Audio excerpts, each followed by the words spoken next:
শিক্ষা হচ্ছে জাতির মেরুদণ্ড। শিক্ষিত ব্যক্তি হচ্ছে একটি জাতির উন্নতির মূল সোপান। শিক্ষা ছাড়া কোনো জাতি কখনোই অগ্রসর হতে পারে না। আপনি জানেন, এই পৃথিবীতে বহুমুখী শিক্ষা আছে, বহু ধরনের শিক্ষা আছে। এই শিক্ষার মধ্যে মানুষের জন্য যে উপকারী শিক্ষাগুলো, সেগুলো আমাদের শিক্ষাদান করা, সেই শিক্ষাগুলো গ্রহণ করা একান্ত প্রয়োজন।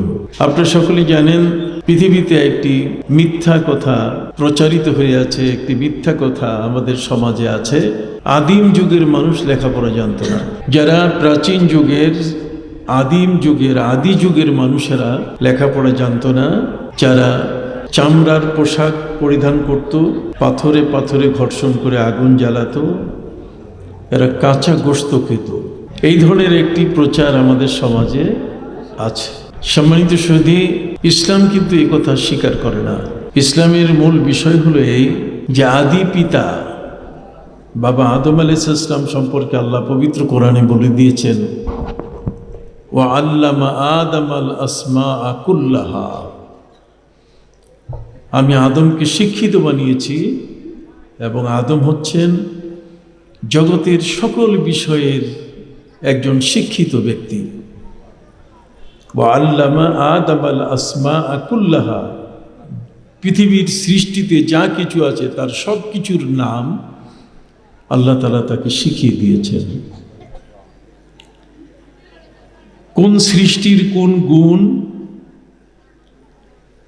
কোন সৃষ্টিতে কি উপকার আছে, এর প্রত্যেকটি বিষয় আল্লাহ তাআলা বাবা আদম আলাইহিস সালামকে শিক্ষা দান করেছেন। অতএব আদি যুগ বলতে গেলে আদিম যুগ যদি হয়, আর আদিম এসছে আদম থেকে, আদিম এসছে কার থেকে? আদম থেকে। আদম শব্দটি থেকে উৎপত্তি আদিম, আর আদিম মানে যদি সেই বাবা আদম আলাইহিস সালামের যুগ থেকে বলা হয়, তাহলে সেই প্রচারটি আমাদের কাছে মিথ্যা, যে আদি যুগের মানুষ, আদিম যুগের মানুষ লেখাপড়া জানত না। আমরা জানি, খুব ডিস্টার্ব হচ্ছে আমার কথা বলতে ডিস্টার্ব হচ্ছে। যারা ওখানে আছে এরা কারা? এই যে কথা বলতেছে এরা কারা? মাদ্রাসার সম্মুখে এদেরকে একটু থামান, এদেরকে একটু মজলিসে পাঠান। এরা কারা? এরা কি মাদ্রাসার ছাত্র? এরা কারা? এরা আপনারা দয়া করে ভিতরে চলে আসেন, নাহলে কোনো কথাই বলা যাবে না। আপনাদের আওয়াজ আমার কানে আসলে আপনাদের আওয়াজ শুনতে হবে আমাকে, আপনাদের বক্তব্য শুনতে হবে আমাকে। সম্মানিত সুধী, আদিম যুগের মানুষ লেখাপড়া জানতো না, ইসলাম সেটা স্বীকার করে না।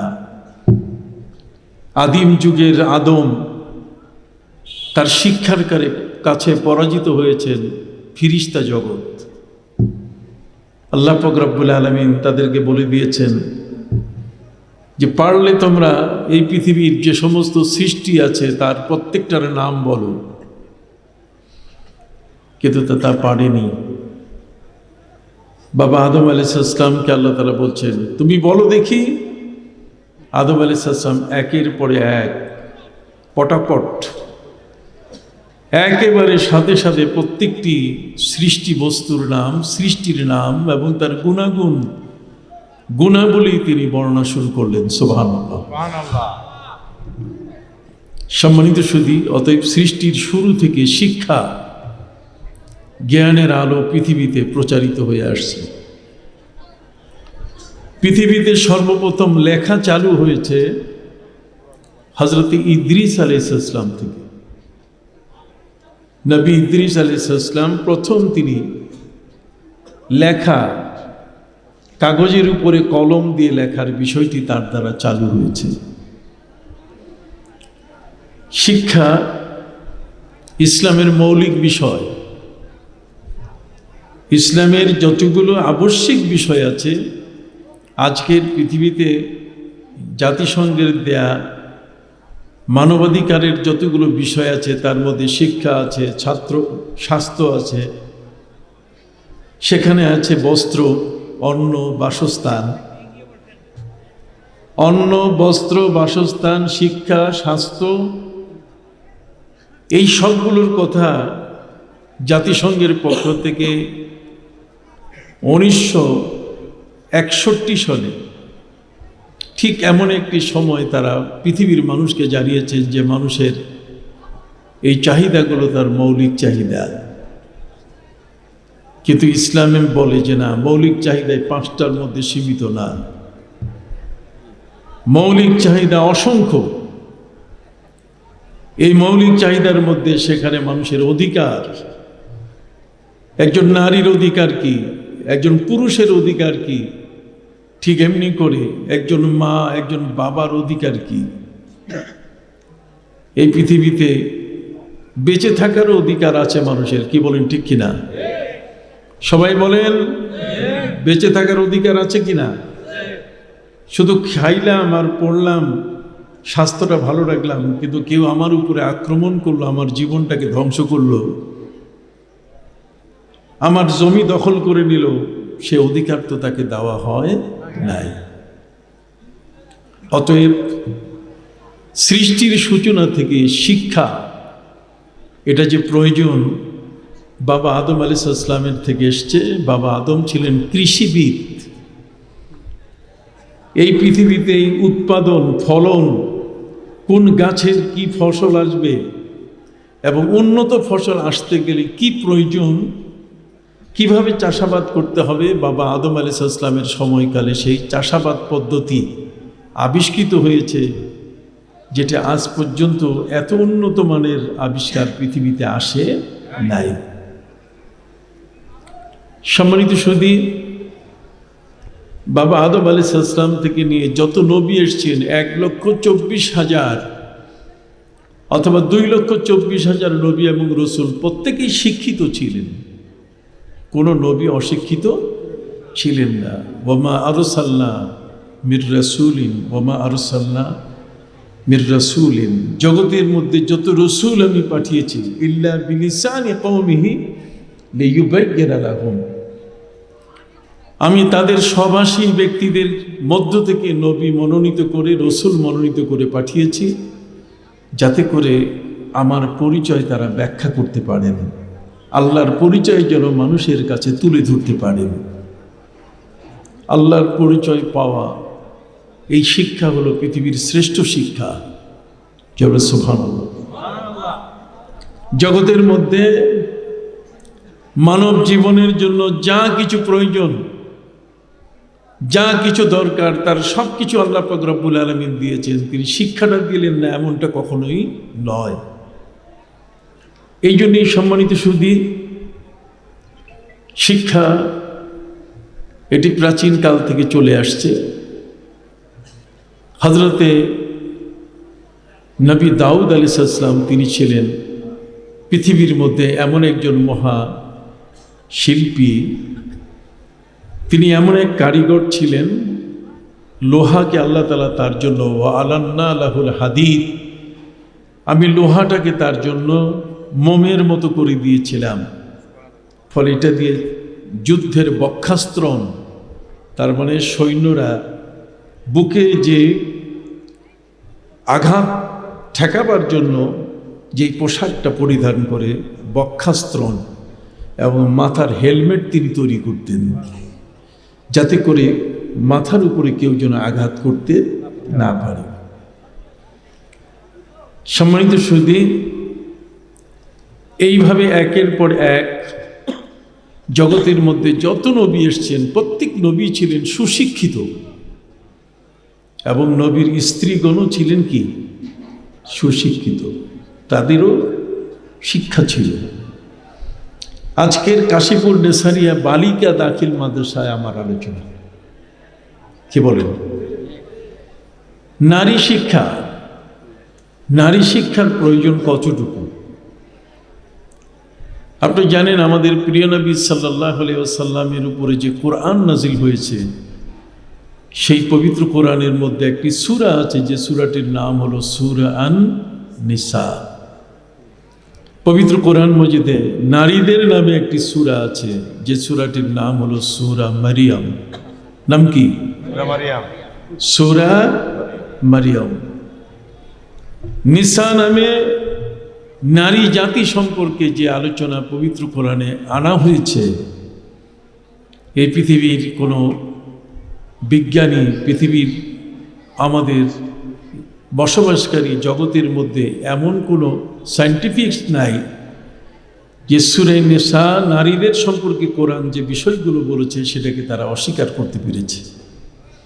মানব সৃষ্টির ইতিহাস থেকে নিয়ে মানব জীবনের প্রয়োজন, যা প্রয়োজন তার সব কিছু সেখানে আছে। এই জন্যই আমাদের প্রিয় নবী সাল্লাল্লাহু আলাইহি ওয়াসাল্লাম বলেছেন, আল্লিমু নিসাকুম সূরাতান নিসা ওয়া সূরাতান নূর ওয়া সূরাতাল আহজাব। নবী করিম সাল্লাল্লাহু আলাইহি ওয়াসাল্লাম তিনি বলেছেন, তোমাদের মেয়েদেরকে অন্ততপক্ষে গোটা কোরআন যদি শিক্ষা দিতে না পারো, তাহলে অন্তত পবিত্র কোরআনের 3টা সূরা তাদেরকে তোমরা খুব ভালো করে শিক্ষা দিবে। তার মধ্যে একটি হলো সূরা আন-নিসা। সুবহানাল্লাহ বলেন।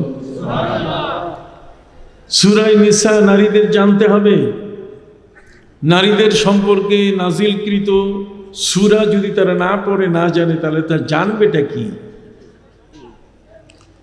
আল্লিমু নিসাকুম সূরাতান নিসা, তোমাদের নারীদেরকে তোমরা সূরা নিসা তোমরা পড়াও।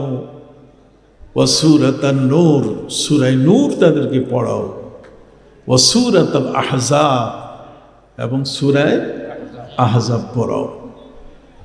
এই 3টি সূরায় যদি কোনো নারী, কোনো মহিলা, যদি কোনো মেয়ে যদি এই 3টি সূরা সম্পর্কে ভালো মতো জানে, তাহলে ওই ঘরের মধ্যে ওই নারীর গর্ভ থেকে একজন আব্দুল কাদের জিলানী পৃথিবীতে জন্ম নেবে। এই পৃথিবীর শ্রেষ্ঠতম ওলি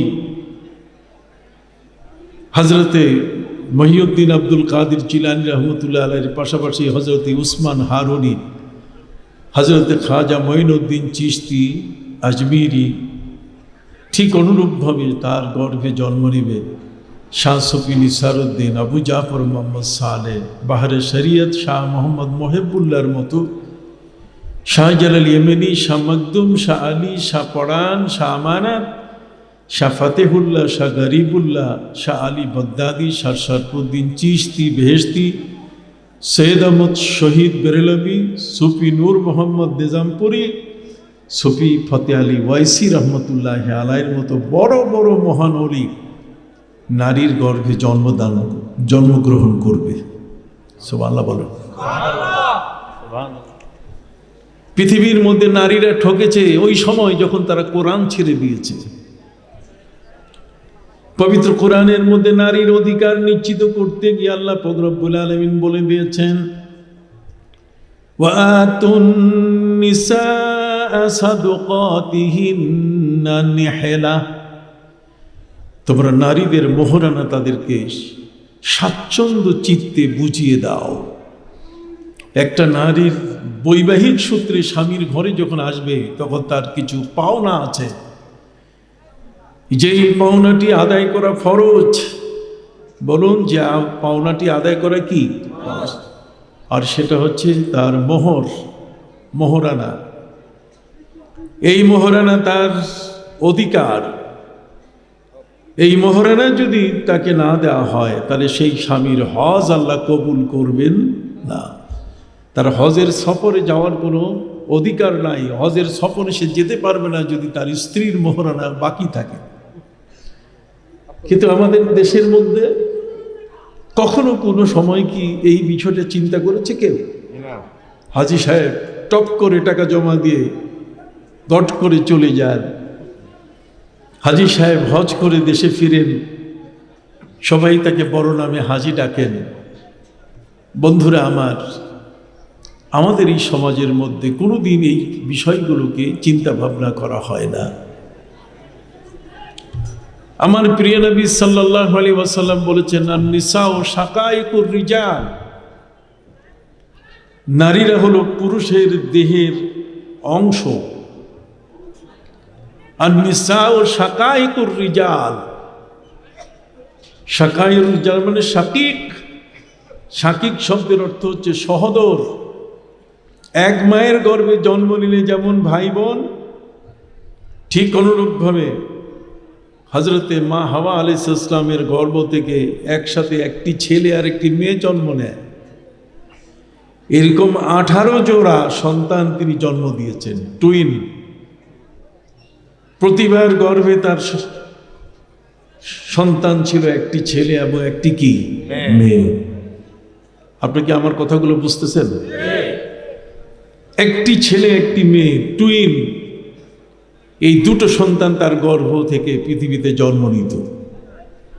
সম্মানিত সুধী, দুই ছেলে এবং মেয়ে মায়ের গর্ভে থাকার কারণে তারা একে অপরের সঙ্গী।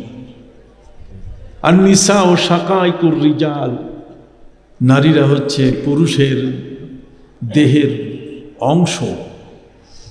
অতএব সেই অংশটাকে বাদ দেওয়া, এটা পৃথিবীতে কখনো ইসলাম স্বীকৃতি দেয়নি। সম্মানিত সুধী, পৃথিবীতে ইসলাম আসার 1200 বছর পর্যন্ত, আপনাদেরকে মনে করিয়ে দিচ্ছি, পৃথিবীতে ইসলামের বয়স হয়েছে 1200 বছর। কত বছর? 1200 বছর যদি ইসলামের বয়স হয়, তাহলে ইসলাম কত প্রাচীন। এই 1200 বছরের সময়ের মধ্যে ইংল্যান্ডে নারীরা কোনোদিন অধিকার পায় নাই। ফ্রান্সের নারী যারা আছে, সেই ফ্রান্সের নারীদের কোনো অধিকার ছিল না। গ্রিসে নারীর কোনো অধিকার ছিল না। ইটালিতে নারীদের কোনো অধিকার ছিল না। পাশ্চাত্য জগৎ, ইউরোপিয়ান জগৎ, সেখানে নারীদের কোনো অধিকার বলতে গেলে কিছু ছিল না। বরং ওয়াহুম ইয়াদাউনা ফি আফওয়াহিহিন্না আকফাল, প্রত্যেক নারীর মুখে যখনই বিয়ে করে নিয়ে আসতো, তখন তার মুখে তালা ঝুলাই দিত।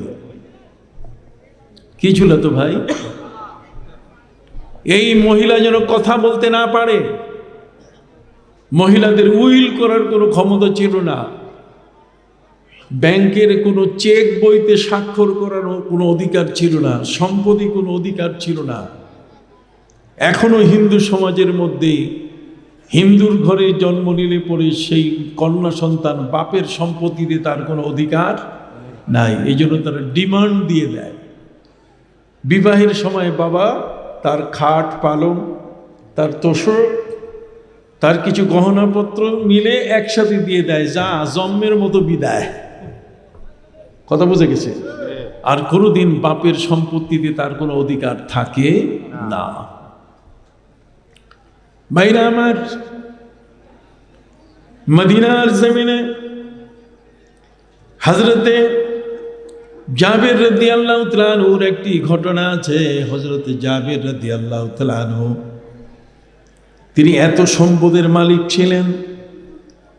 প্রিয় নবী সাল্লাল্লাহু আলাইহি ওয়াসাল্লামের কাছে এসে বললেন, ইয়া রাসূলুল্লাহ, ইয়া হাবিবাল্লাহ, আমার অঢেল সম্পত্তি, আমার ঘরে 8টা মেয়ে আছে। কয়টা? 8টি কন্যা সন্তানের পিতা আমি আমার সেই মেয়েগুলোকে জামাইয়ের বাড়িতে বিদায় দিয়েছি। আমি আমার মেয়েদেরকে বিয়ে দিয়ে দিয়েছি, তারা এখন জামাইয়ের সংসার করছে। আমার এতগুলো সম্পদ প্রয়োজন নাই। হে নবী, আমি আল্লাহর রাস্তায় আমার সকল সম্পদ আমি দিয়ে দিতে চাই, আপনি এগুলো নেন। আমার যত বাগবাগিচা, আমার খেজুরের বাগান, আমার আবাদি জমিন, আমার অধীনস্থ যত সম্পদ আছে, আমার জমি জমা সব আমি আল্লাহর রাস্তায় দিয়ে দিলাম, আপনি নেন। আল্লাহর নবী সাল্লাল্লাহু আলাইহি সাল্লাম বললেন, না, আমি নিব না। আর আমরা হলে সাথে সাথে ভেন্ডার ডেকে তহসিল অফিসে নিয়ে, রেজিস্ট্রেশন কমপ্লেক্স অফিসে নিয়ে আমরা সেটা রেজিস্ট্রি করে নিয়ে নিতাম। কিন্তু নবী করিম সাল্লাল্লাহু আলাইহি ওয়াসাল্লাম সেই সাহাবীর আবেদন গ্রহণ করেন নাই। সাহাবী বলছেন, আমার এই সম্পদ খাওয়ার কেউ নাই, আমার ঘরে 8টা মেয়ে, সব বিয়ে দিয়েছি, স্বামীর ঘর করতেছে, এখন এগুলো আর আমার কাছে নাই। অতএব আমার এই সম্পদ সব আমি আল্লাহর রাস্তায় দিয়ে দিতে চাই, নবী নিয়ে নেন। সুযোগ ছিল কিনে নেওয়ার? আপনার কথা বলছেন না, সুযোগ ছিল কিনে নেওয়ার? প্রিয় নবী সাল্লাল্লাহু আলাইহি সাল্লাম বললেন না। সাহাবী বললেন, হুজুর পুরাটা যদি না নেন তাহলে অর্ধেকটা নেন। আল্লাহর নবী সাল্লাল্লাহু আলাইহি সাল্লাম তিনি বললেন, না, অর্ধেকটাও আমি নেব না। সাহাবী বললেন, হুজুর আমার সম্পত্তির তাহলে 1/3, 1/3, 3/1 নেন। আল্লাহর নবী সাল্লাল্লাহু আলাইহি সাল্লাম রাজি হলেন। তিনি বললেন, ঠিক আছে আমি এতটুকু নিলাম, ওয়াসুলুসু কাসীর, তবে 1/3 যেটা তুমি দিয়েছো, 3/1 এটাও বেশি দিয়েছো, তুমি ঠিক করো নাই। সুবহানাল্লাহ বলেন। আপনি কি বুঝলেন? কিছুই বুঝেন নাই। সম্মানিত শুধু পুরা সম্পদ দিয়ে দিলেন। নবীজি বলছেন, না, আল্লাহ রাস্তায় পুরো সম্পদ তুমি দিয়ে দিলে আমি নেব না। অর্ধেক দিলেন, কয় তাও নিব না। 1/3, 3/1। নবী করিম সাল্লাল্লাহু আলাইহি ওয়াসাল্লাম বললেন, তাও তুমি বেশি দিয়েছো, তুমি ঠিক করো নাই। সাহাবী জিজ্ঞাসা করলেন, ইয়া রাসূলুল্লাহ, ইয়া হাবিবাল্লাহ, সব সম্পদ দিলাম, আপনি নিলেন না। অর্ধেক দিলাম, নিলেন না। আর 1/3 দিলাম, নেওয়ার পরে আপনি বললেন বেশি দিয়েছি। হুজুর কেন সবটা নিলেন না কেন? প্রিয় নবী সাল্লাল্লাহু আলাইহি ওয়াসাল্লাম তিনি বললেন, দেখো তোমার কন্যা সন্তানরা স্বামীর সংসার করছে। এই মেয়েরা এমনও তো হতে পারে যে এই ঘরে সংসার করছে, স্বামীর সাথে বনিবনাত হবে না। এমনও তো হতে পারে তোমার কোনো মেয়ে যার সাথে সংসার করছে সেই জামাইটা কোনো স্বাবলম্বী জামাই না, অর্থ সম্পদ তেমন নাই। জামাই মারা যাওয়ার পরে তোমার এই মেয়েটা বিপদে পড়ে যাবে। নবী করিম সাল্লাল্লাহু আলাইহি সাল্লাম বললেন, মেয়েদের উত্তম ঠিকানা হলো বাপের ঘর। জোরে বলেন। পৃথিবীতে মেয়েদের সর্বোত্তম ঠিকানা বাপের ঘর। বাবার ঘর ছাড়া পৃথিবীতে সর্বোত্তম ঠিকানা কিন্তু নাই। ভাইয়ের কাছে যাবে, ভাইয়ের বউ তারাই দিবে, কথা কন।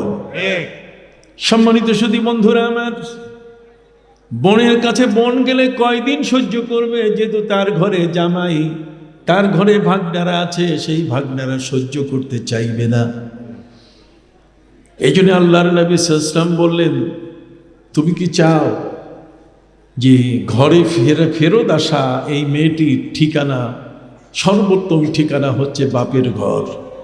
সুবহানাল্লাহ বলেন। বাপের ঘরের সম্পদ যদি সব তুমি দিয়ে দাও আল্লাহর রাস্তায়, তাহলে ওরা এসে দাঁড়াবে কোথায়? সুবহানাল্লাহ কি বলবেন না? খুব মনে রাখবেন, আমার নবী কত বড় দার্শনিক ছিলেন, কত গভীরে দৃষ্টি। দান পাইলেই নিয়ে নেব, দান করলেই সবটাকে অ্যাকসেপ্ট করব তা নয়, বরং দাতা যে অংশটুকু দান করছে তার সম্পর্কে যদি আমার কিছু জানা থাকে তাহলে সেখানে হিসাব নিকাশ করা দরকার আছে। আমি বড় মাদ্রাসা বানাবো, আমি বিশাল লীলাবনী পরিচালনা করব, সেই অর্থ দিয়ে টাকাটা নেওয়ার আগে চিন্তা করা দরকার। কি বলেন, ঠিক কিনা? কিছু বেশ সংখ্যক মাদ্রাসা এমন আছে জাকাতের টাকা মানুষ দেয়, কিন্তু সেটাকে তাহলিল করার যে নিয়ম, যে জাকাতের টাকাটা ওই লোকটা যে দান করলো তাকে মুক্ত করা, তার জাকাত আদায় করতে গেলে এটা গরিব একটা ছাত্রের কাছে ওই টাকাটা দিয়ে ওই ছাত্রটা আমার মাদ্রাসায় দান করলে তখন জাকাত নেওয়া জায়েজ হবে, তার আগে জাকাত বৈধ হবে না। ওই জাকাতের টাকা দিয়ে বিল্ডিং বানাচ্ছে, শিক্ষকের বেতন দিচ্ছে, অথচ শিক্ষক স্বাবলম্বী, কিন্তু মাঝখানে সে এটার কোনো হিলা, যেটা ইমাম বুখারী রহমতুল্লাহি আলাইহি সহিহ বুখারীতে আলাদা চ্যাপ্টার টেনেছেন, কিতাবুল হিয়াল। হিয়াল মানে শিয়াল না, কথা বল না। হিয়াল মানে কি না?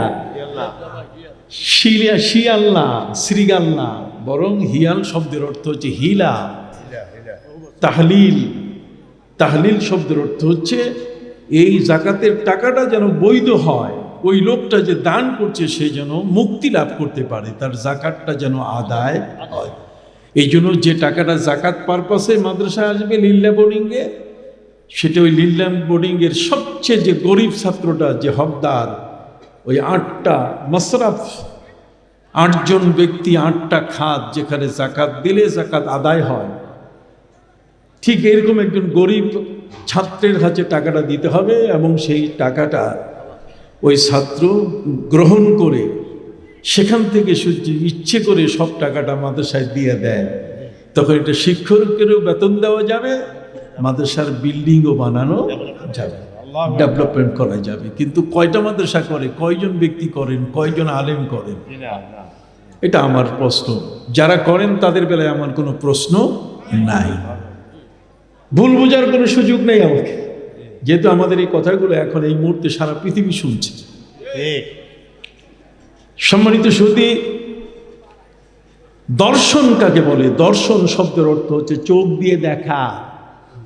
অদেখা জিনিসকে যে চোখ দিয়ে দেখে তার নাম দার্শনিক। আমি আপনাকে দেখতেছি আর আপনি আমাকে দেখতেছেন, এটার নাম দার্শনিক না। কথা বুঝেন নাই? একটা হচ্ছে নজর, আরেকটা হচ্ছে বসর। একটা হচ্ছে নজর, আরেকটা কি বসর। নজর শব্দের অর্থ হচ্ছে এমনি দেখা, আর বসিরত শব্দের অর্থ হচ্ছে ওটার ভিতরে কি আছে এই জিনিসটাকে দেখা। সুবহানাল্লাহ বলেন। আমি একটি উদাহরণ দেই। আমাদের প্রিয় নবী সাল্লাল্লাহু আলাইহি ওয়াসাল্লামের কাছে একজন সাহাবী এসে বললেন, হুজুর এখন ইসলামের যুদ্ধ শুরু হয়েছে, আল্লাহর রাস্তায় জিহাদ করলে শহীদ যদি হয়ে যায় তাহলে শহীদরা কখনো মরে না, শহীদদেরকে আল্লাহ জান্নাতের খাবার পরিবেশন করেন। আমি শহীদ হতে চাই, আমি যুদ্ধের ময়দানে যেতে চাই। আল্লাহর নবী সাল্লাল্লাহু আলাইহি ওয়াসাল্লাম তিনি তাকে জিজ্ঞেস করলেন, সাহাবী তুমি বলো তোমার ঘরে মা বাবা আছেন কিনা? আছেন। নবীজি বলছেন তোমার জিহাদ হলো মা বাবার খেদমত করা। অথচ যুদ্ধের ময়দানে সৈন্য প্রয়োজন ছিল। যুদ্ধের ময়দানে এমন একটা লোক উইলিংলি ইচ্ছাকৃতভাবে নিজেকে উপস্থিত করছে, আমি যুদ্ধে যাব, তাহলে তাকে যুদ্ধে পাঠানোই নিয়ম ছিল। কিন্তু নবী করিম সাল্লাল্লাহু আলাইহি ওয়াসাল্লাম তাকে যুদ্ধে না পাঠিয়ে বললেন তুমি তোমার মা বাবার কি করো? খেদমত করো। তার মানে নবী করিম সাল্লাল্লাহু আলাইহি ওয়াসাল্লাম তিনি অন্তর্চক্ষু দিয়ে দেখেছিলেন যে তার মধ্যে মা বাবার খেদমতের ত্রুটি আছে। অতএব তিনি বললেন তোমার উত্তম জেহাদ হলো মা বাবার খেদমত করা। চাইছেন একটা আর দিছেন কি আরেকটা। কথা কি বুঝতে পারছেন? নারীরা, মহিলারা এসে প্রিয় নবী সাল্লাল্লাহু আলাইহি সাল্লামের কাছে আরজ করলো, ইয়া রাসূলুল্লাহ, ইয়া হাবিবাল্লাহ, আমরাও জিহাদে যেতে চাই। জিহাদের মধ্যে আমাদের সবচেয়ে বড় যে সুযোগ হলো সেটা হলো নার্সিং করা।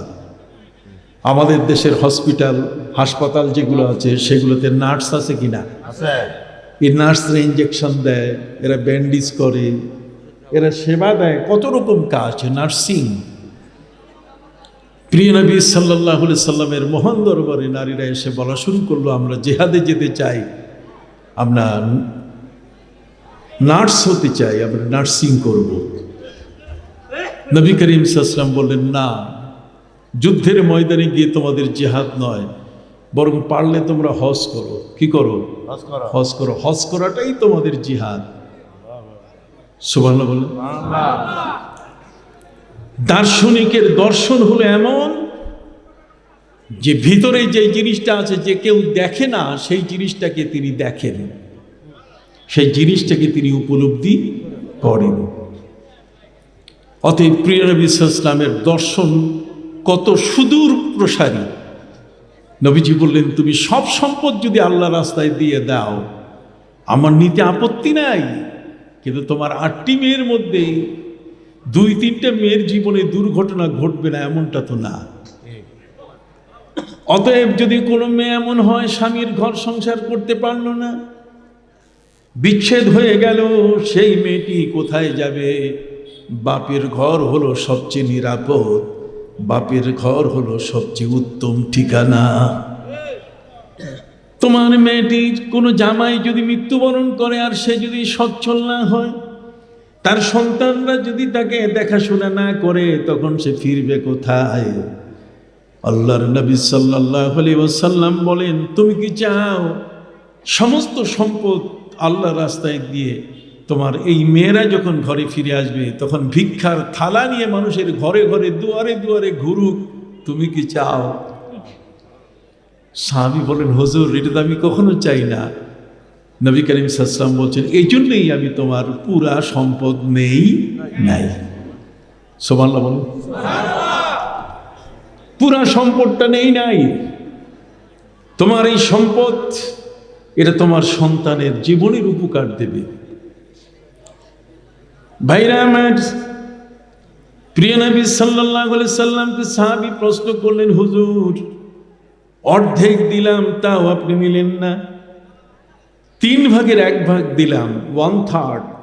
একটা কেককে যদি 3টা ভাগ করেন, একটা কলাকে কেটে যদি 3টা টুকরা করেন, তাহলে 3টা টুকরার মধ্যে একটা নিলেন, নেওয়ার পরে বললেন, ওয়াসুলুসু কাসীর, তুমি যে 1/3 1/3 দিছো, এটাও বেশি দিছো। প্রিয় নবী সাল্লাল্লাহু আলাইহি ওয়াসাল্লামের এই বক্তব্যের উপরে ভিত্তি করে পৃথিবীতে আইন তৈরি হয়েছে, আইন জন্ম নিয়েছে। সে আইনটা হলো, যদি কেউ কারো নামে ওসিয়ত করে যায়, কথা বল না, যে আমার এই সম্পদটা আমি অমুককে দিয়ে দিলাম, তাহলে সেই ওসিয়ত কার্যকর হবে 1/3 উপরে, পুরোটা দেওয়া যাবে না। একজন ব্যক্তি, তার আছে 1 বিঘা জমিন, সে ওসিয়ত করে গেছে আরেকজনের নামে যে পুরোটা তাকে দিয়ে দিও, সে তো লিখিত ডকুমেন্ট আপনাকে দেখাচ্ছে, রেজিস্ট্রি কবলা দলিল আপনাকে দেখাচ্ছে যে আমার নামে এটা রেজিস্ট্রি করে দিয়ে গেছে, অতএব আমি পুরোটাই পাবো। কিন্তু আইন বলে না, ওসিয়তের সম্পত্তি 1/3, 3 ভাগের কি 1 ভাগ সে পাবে, বাকি 2 ভাগ তাকে ছেড়ে দিতে হবে। তাহলে প্রিয় নবী সাল্লাল্লাহু আলাইহি ওয়াসাল্লামের এই বাণী আমাদের জ্ঞান দিয়ে দিল। আমরা জানতে পারলাম যে একজন নারীকে অধিকার থেকে বঞ্চিত করার কোনো সুযোগ নাই। সুবহানাল্লাহ বলেন। সুবহানাল্লাহ। শুধু তাই নয়, বরং পবিত্র কোরআন মজিদে আল্লাহ পাক রব্বুল আলামিন বলেছেন, ওয়া আলাল মাউলুদি লাহু রিজকুহুন্না ওয়া কিসওয়াতুহুন্না। পৃথিবীর মধ্যে নারীরা হলো এমন, যে নারীর খাবার দায়িত্ব তুমি গ্রহণ করেছো। কোনো নারী চাকুরি করে তোমার সাথে সংসার করবে, ইসলাম তা বলে নাই। কোনো মেয়ে যখন চাকুরিতে যাবে, তখন তার ইজ্জত সম্ভ্রম, সবচেয়ে বড় যেটা নেয়ামত, সবচেয়ে বড় যেটা আমানত, সে আমানতটা নষ্ট হয়ে যেতে পারে। কি বলেন, ঠিক কিনা? আমি নারী চাকুরির বিরোধিতা করছি না, কিন্তু নারী কতটুকু শক্তিশালী তার ইজ্জত রক্ষার ক্ষেত্রে, তার নিজের সম্ভ্রম রক্ষা করার ক্ষেত্রে, তার চরিত্রটাকে ধরে রাখার ক্ষেত্রে কতটুকু শক্তি তার কাছে আছে, এটা বিচার্য বিষয়। কি বলেন, ঠিক কিনা? সম্মানিত সুধী, নারী হচ্ছে আগুন আর পুরুষ হচ্ছে মোমবাতি। মোমবাতির সুতাটার মধ্যে আগুন লাগলে যেমন শক্ত মোমবাতি, এটা যতক্ষণ আপনি আগুন দেন নাই ততক্ষণ এটা দিয়ে মাথা ফাটাই দেওয়া যায়। তার মানে আমি মাথা ফাটাইতে বলতেছি না, কতক্ষণ না, কিন্তু শক্ত, এমন লাঠির মতো কি শক্ত। কিন্তু যদি সুতাটাতে আগুন লাগে তাহলে আর শক্ত থাকে না, সেটা কি হয়ে যায়। এই জন্য ইসলাম পর্দা করাকে ফরজ করে দিয়েছে। জোরে বলেন, পর্দা করাকে কি ফরজ করেছে। আজকের প্রগতিশীল নারীরা, নারীবাদী যারা, পৃথিবীর মধ্যে যারা নারীদের অধিকার সংরক্ষণ করতে গিয়ে তারা বলছে, দেহ আমার, যাকে ইচ্ছা তাকে আমি দেব। গত সময়ে, গত শাসনে আমরা দেখেছি নারীরা এত মাথাচাড়া দিয়ে উঠেছে, কথা বল না, নারীরা তাদের অধিকার সাব্যস্ত করতে গিয়ে এমনও কথা বলেছে, আমার দেহ আমি যাকে ইচ্ছা তাকে দেব। কথা বল না, তাহলে নারীদের এই দেহ যাকে ইচ্ছা তাকে দেবে, এটি কি ইসলামের অনুমোদন আছে? আসুন আমরা পাশ্চাত্য জগতে চলে যাই, আমরা ইউরোপ আমেরিকার দিকে চলে যাই। ইউরোপ আমেরিকার দিকে আপনি গেলে অবাক হয়ে যাবেন, সেখানে নারী আর পুরুষ খোলা ময়দানে, কারো ইজ্জত বলতে গেলে কিছু নাই। সেই দেশগুলোতে কোনো বিবাহ শাদী হয় না। ব্রাজিল বলেন, কতক্ষণ, নেদারল্যান্ড বলেন, স্পেন বলেন, গ্রিস বলেন, এই সমস্ত এলাকায় কোনো কোনো ক্ষেত্রে 79% শিশু জন্ম নিচ্ছে জারজ। তারা বিবাহ ছাড়াই ঘর করছে এবং তাদের ঘরে সন্তান জন্ম নিচ্ছে হোটেলে মোটেলে। তাদের মধ্যে একজন বিজ্ঞানী পৃথিবী থেকে চলে গেছে, গ্রিসে তার বিরুদ্ধে ঝাড়ু মিছিল হয়েছে। কথাগুলো মনে রাখবেন, গ্রিসে তার বিরুদ্ধে কি হয়েছে? ঝাড়ু মিছিল। আমাদের দেশে ঝাড়ু মিছিল হয় না, জুতা মিছিল হয়, ঝাড়ু মিছিল হয়। গ্রিসে ঝাড়ু মিছিল হয়েছে যে লোকটার বিরুদ্ধে, সেই লোকটার নাম হলো প্লেটো। নাম কি? প্লেটো। আপনি জানেন ডারউইন, হ্যাঁ, তারপরে মাও সেতুং, লেনিন, তারপরে প্লেটো, এই সমস্ত ব্যক্তি এরা পৃথিবীর মানুষকে নাকি সভ্যতা শিখিয়েছে, অথচ এরা ছিল সবাই অসভ্য। এদের মধ্যে কোনো সভ্যতা বলতে গেলে কিছু ছিল না। প্লেটো নারীদেরকে বলে দিয়েছে, নারীরা তোমরা বিবাহ বসবে না, নারীদেরকে বিবাহ করতে নিষেধ করেছে। আর বর্তমান সময়কালে LGBTQ একটা সংস্থা, যেটাতে নারীদেরকে ট্রান্সজেন্ডার তৈরি করছে, পুরুষদের এবং নারীদের মধ্যে ট্রান্সজেন্ডার মানে একটা মেয়ে মনে করছে যে আমি একটা ছেলে, আমি একটা কি, তার মানে মেয়ের খাঁচায় ছেলের মন বন্দী। মেয়ের খাঁচায় ছেলের মন কি কি ওয়াজটা খারাপ লাগতেছে নাকি? একটা বালিকা বিদ্যালয়ে আমি কথা বলতেছি, কথা কি বুঝতে পারছেন? একটা মহিলা মাদ্রাসা, মেয়ের দেহের মধ্যে ছেলের মন বন্দী। তার মানে সে মেয়েটা বলছে যে না, আমি মেয়ে না, আমি ছেলে। মনটা যেহেতু তার ছেলে, এই জন্য সে মনে করতেছে আমি কি, ছেলে।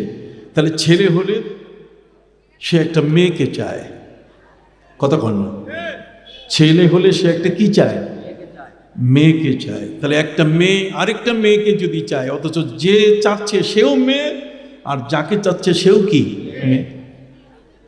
নাউজুবিল্লাহি মিন যালিক।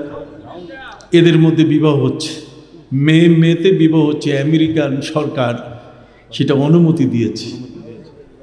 নাউজুবিল্লাহ বলবেন না? এই জন্য নবী করিম সাল্লাল্লাহু আলাইহি ওয়াসাল্লাম বলছেন, আল্লিমু নিসাআকুম সূরাতান নিসা ওয়া সূরাতান নূর ওয়া সূরাতাল আহজাব। তোমাদের মহিলাদেরকে, মেয়েদেরকে অন্তত কোরআনের 3টা সূরা যদি শেখাও, তাহলে এই পৃথিবীর কোনো নারীবাদী মতবাদ, এই পৃথিবীর মধ্যে নারীর ইজ্জত ধ্বংসকারী কোনো মতবাদ, নারীর ইজ্জত লোপাটকারী কোনো মতবাদ তাদের গায়ে স্পর্শ করতে পারবে না। এই জন্য পুরুষের শিক্ষা যেমন ফরজ, নারীদের শিক্ষা করাও তেমন কি ফরজ। তালাবুল ইলমি ফরিদাতুন আলা কুল্লি মুসলিমিন ওয়া মুসলিমা। অন্য হাদিসের মধ্যে এসেছে আলা কুল্লি মুসলিমিন। কথা বলবেন, মুসলমান নরনারীর উপরে কোরআন শিক্ষা করা ফরজ। যোগ অঙ্ক আর বিয়োগ অঙ্ক শিক্ষা করা ফরজ নয়, কোরআন শিক্ষা করা ফরজ। নবীর হাদিস শিক্ষা করা কি ফরজ, ধর্মীয় জ্ঞান অর্জন করা ফরজ। তালাবুল ইলমে, এখানে ইলম বলতে গেলে ইলমে ইলাহি, আল্লাহর পক্ষ থেকে যে জ্ঞানটা দেওয়া হয়েছে সেই জ্ঞানটা অর্জন করা, এটা শিক্ষা গ্রহণ করা কি ফরজ। কথা কি বুঝতে পারছি? সম্মানিত সুধী বন্ধুরা আমার, পাশ্চাত্য জগতের মধ্যে নারীরা এত স্বাধীন, সেই নারীরা যা বলবে তাই হবে। প্লেটো সে বলে দিয়েছে যে নারীরা তোমরা বিবাহ বসো না, তোমাদের বিবাহের জন্য অন্তত পক্ষে 100 থেকে 150 বার পুরুষকে পরীক্ষা করো তোমরা, সে তোমার স্বামী হওয়ার যোগ্যতা রাখে কিনা। এই জন্য হোটেলে মোটেলে যেখানে ইচ্ছা সেখানেই তার সাথে তুমি বাস করো। হোটেলে মোটেলে বাস করছে এই নারীরা, বিবাহ ভুলে গেছে। বিবাহ যে তাদের জীবনে প্রয়োজন এটা তারা এখন মনে করে না, যে কারণে আমেরিকা ইউরোপে বিয়ে হয় 80 বছর বয়সে, বিয়ে হয় 90 বছর বয়সে। আর এর আগের যে জীবন, সে জীবনের মধ্যে 8টা 10টা বাচ্চা জন্ম নিয়েছে, 5টা 6টা বাচ্চা জন্ম নিয়েছে, 2টা 3টা বাচ্চা জন্ম নিয়েছে। হোটেলে মোটেলে অবৈধ সম্পর্কের মাধ্যমে একটা নারীর দেহকে তারা এইভাবে পৃথিবীর মধ্যে লুটপাট করে। কথা বলেন নাউজুবিল্লাহি মিন যালিক। ওরা কিছুই মনে করে না, নারীর দেহটা যাকে ইচ্ছা তাকেই দেবে, এই বিষয়টাই তারা প্রাধান্য দেয়। সম্মানিত সুধী, যে কারণে আজকে এই পশ্চিমা জগৎ, ইউরোপিয়ান জগতে জারজের সংখ্যা সবচেয়ে কি বেশি। জারজ সন্তান পাশ্চাত্য জগতে এত বেশি যেটি কল্পনাই করা যায় না। আমি যা বক্তব্য দিয়েছি এটা খণ্ডন করার মতো ক্ষমতা পৃথিবীর কারো নাই। কথা বুঝতে পারছেন? সম্মানিত সুধী, একজন নারীর সম্পর্কে বলা হয়েছে যে একটা শিশু যে নারীর সম্পর্কে অবগত নয়, কেবল একজন নারী তার সাথে দেখা দিতে পারে। কি বলেন, ঠিক কিনা? কিন্তু যে শিশুর বোধ জ্ঞান সৃষ্টি হয়েছে একজন নারীর অঙ্গ প্রত্যঙ্গ সম্পর্কে জানে, তার সাথে তার দেখা দেওয়া কি নাই, জায়েজ নাই। সূরা নূর আপনি খুলে দেখেন। অতএব পৃথিবীর মধ্যে নারীদের কি অধিকার আর পুরুষের কি অধিকার, এই 3টা সূরা না পড়া পর্যন্ত একজন নারী জানবে না যে আমি কি পণ্য, আমি কি বাজারের একটা কেনা বেচার জিনিস, না আমি একজন মানুষ। আজ থেকে 100 বছর আগে ইউরোপের মধ্যে সেখানে সমস্ত ইউরোপিয়ানরা বসেছে যে নারীরা মানুষ কি না। শেষ পর্যন্ত তারা সিদ্ধান্ত নিয়েছে যে নারীরা মানুষ না, নারীদেরকে তারা মানুষ বলতে চায় নাই। বিবাহ হলে পরে ওয়ায়াদাউনা আকফালাহুম ফি আফওয়াহিহিন্না, বিবাহ হলে পরে তারা নারীদের মুখে তালা ঝুলাই দিত যে বউ কথা কবি না। ঘরের স্ত্রী কথা বলা যাবে না। স্বামী তার স্ত্রীকে বিক্রি করতে পারত, পারচেস করতে পারত। তাহলে পৃথিবীর এই নোংরা ইতিহাসকে পরিবর্তন করেছে ইসলাম। সুবহানাল্লাহ বলেন। নারীর জীবনকে মূল্যায়ন করেছে ইসলাম। পৃথিবীর মধ্যে নারীকে কখনো কোনো বেদিন, পৃথিবীর মধ্যে অন্য কোনো ধর্মের মানুষ নারীকে সম্মানিত বলে নাই। কথা বুঝতে পারছেন? বরং কোনো নারী, কোনো স্ত্রী যদি একসাথে 7টি সন্তান জন্ম দেয়, তাহলে বৌদ্ধ ধর্মের মধ্যে এমনিতেই সেই বিচ্ছেদ হয়ে যাবে। যেই নারী অপরাধী, কেন তার পেট থেকে 7টা কন্যা সন্তান জন্ম নিল? কন্যা সন্তানের উপরে নির্যাতনের ইতিহাস পবিত্র কোরআন তুলে ধরেছে। পবিত্র কোরআন মজিদে আল্লাহ পাক রব্বুল আলামিন বলেছেন, ওয়াইদা বুশিরা আহাদুহুম বিল উনসা যাল্লা ওয়াজহুহু মুসওয়াদ্দান ওয়া হুয়া কাযীম। কারো ঘরে যদি কন্যা সন্তান জন্ম নিত, তাহলে সেই কন্যা সন্তান জন্ম নেয়ার কারণে বাবা বিব্রতকর অবস্থায় পড়ে যেতেন যে এখন সমাজে মুখ দেখাবো কিভাবে, মেয়ে জন্ম নিয়েছে আমার ঘরে। মেয়েটাকে তারা কলঙ্ক মনে করত। ইয়াতাওয়ারা মিনাল কওমি মিন সুই মা বুশিরা বিহি। কোরআন বলছে এই মানুষটা যখন বাজার ঘাট করতে যেত, কোনো বাজারে যখন সওদাই কিনতে যেত, সওদাই কিনতে গিয়ে সেখানে ঝটপট নিজের মুখটাকে আড়াল করে সওদাই কিনে তাড়াতাড়ি বাড়িতে চলে আসতো। কেউ যেন জিজ্ঞাসা করার সুযোগ না পায় যে তোমার ঘরে যে জন্ম নিয়েছে মেয়েটা, এটা কি মেয়ে না ছেলে? কথা কন না? ইয়াতাওয়ারা মিনাল কওমি মিন সুই মা বুশিরা বিহি আইয়ুমসিকুহু আলা হুনিন আও ইয়াদুসসুহু ফিত তুরাব। সে এই লজ্জার কতদিন এই বিব্রতকর অবস্থায় থাকবে? এখন তাকে সিদ্ধান্ত নিতে হবে দুইটার একটা। আইয়ুমসিকুহু আলা হুনিন, তার মানে গ্লানির সাথে এই মেয়েটাকে আমি পালন করব, এই মেয়েটা আমার ঘরে থাকবে যে যাই বলুক। আও ইয়াদুসসুহু ফিত তুরাব, অথবা তাকে জীবন্ত মাটিতে পুঁতে ফেলত। আল্লাহ বলছেন আল্লাহ সাআ মা ইয়াহকুমুন, কতই না নির্মম তাদের বিচার। আপনি কি বুঝতে পারছেন ভাইরা আমার? পৃথিবীর মধ্যে যেখানে নারীদের সম্পর্কে মানুষের ধারণা এমন ছিল, পবিত্র কোরআন কোট করে দিয়েছে। আপনারা সকলেই জানেন নারীর সম্পর্কে রাজা রামমোহন রায়। একটু বলি, আপনি শোনেন। রাজা রামমোহন রায়, তিনি বিদ্যাসাগর, যার নাম হলো ঈশ্বরচন্দ্র বিদ্যাসাগর, তিনি বিদ্যাসাগরকে বলেছিলেন, বিদ্যাসাগর তুমি একটু লেখো নারীদের সহমরণের বিরুদ্ধে, যে স্বামী মারা গেলে স্বামীর চিতায় স্ত্রীকেও মরতে হবে, সহমরণ। কথা কন না? হিন্দু ধর্মের মধ্যে সহমরণের একটা প্রথা, এটি 1995 সাল পর্যন্ত বলবৎ ছিল।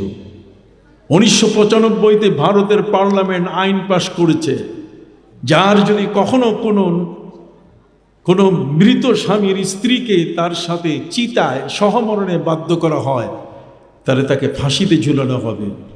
সম্মানিত সুধী, এই ফাঁসিতে ঝুলানো হবে, এই ভয়ে সহমরণের প্রথা তারা বন্ধ করে দিয়ে দিল।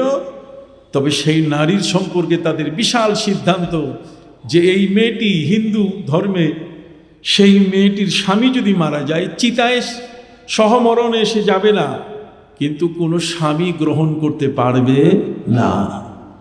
আমাদের দেশে আমাদের ইসলামের নিয়ম আছে, নবী করিম সাল্লাল্লাহু আলাইহি ওয়াসাল্লাম বলছেন আলা কাফিলুল ইয়াতীম ওয়াল আরমালা। নবী করিম সাল্লাল্লাহু আলাইহি ওয়াসাল্লাম বলছে আমি এতিমদের অভিভাবক এবং বিধবা নারীদের অভিভাবক। কতক্ষণ না?